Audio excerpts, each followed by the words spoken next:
ईद से पहले गाजा में इमदादी सामान को ज्यादा मिकदार में पहुंचाया जा रहा है। इजराइल ने आज गाजा में 322 इमदादी ट्रक को दाखिले की इजाजत दे दी है। जंग शुरू होने के बाद से ये सबसे ज्यादा इमदादी सामान को अब गाजा के अंदर जाते हुए देखा गया है, लेकिन अब भी गाजा में बुनियादी सहूलत की काफी कमी है। यहां तक कि वर्ल्ड फूड ऑर्गेनाइजेशन ने पहले ही गाजा में भुखमरी के खतरे का इजहार भी किया है। वाज़ेह हो कि आज जिन इमदादी ट्रक को रफा के जरिए गाजा में दाखिल होने की इजाजत मिली है, उसमें पानी, चीनी, आटा और दीगर बुनियादी जरूरत के सामान थे। रफा क्रॉसिंग पर ईंधन के ट्रक भी देखे गए। दरअसल यहां इराक ने गाजा को 10 मिलियन लीटर ईंधन भेजने पर इत्तेफाक किया है और ईंधन की कमी ने अस्पतालों में पानी के निजाम को दरहम बरहम कर दिया। तो एक उम्मीद जरूर जग रही है, लेकिन ये उम्मीद नाकाफी है। गाजा पूरी तरीके से बर्बाद हो चुका है।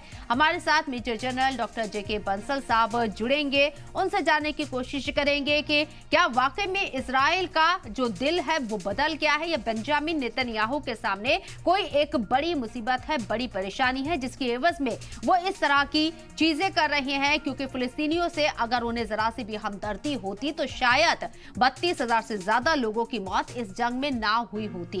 डॉक्टर जेके बंसल डिफेंस एक्सपर्ट हमारे साथ मौजूद हैं, लेकिन उससे पहले क्या कुछ कहना है इस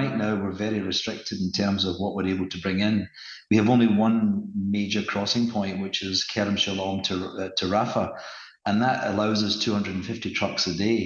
We need to get up to about 500 plus a day, and in order to do that, we've been asking since day one for more actual pipelines in.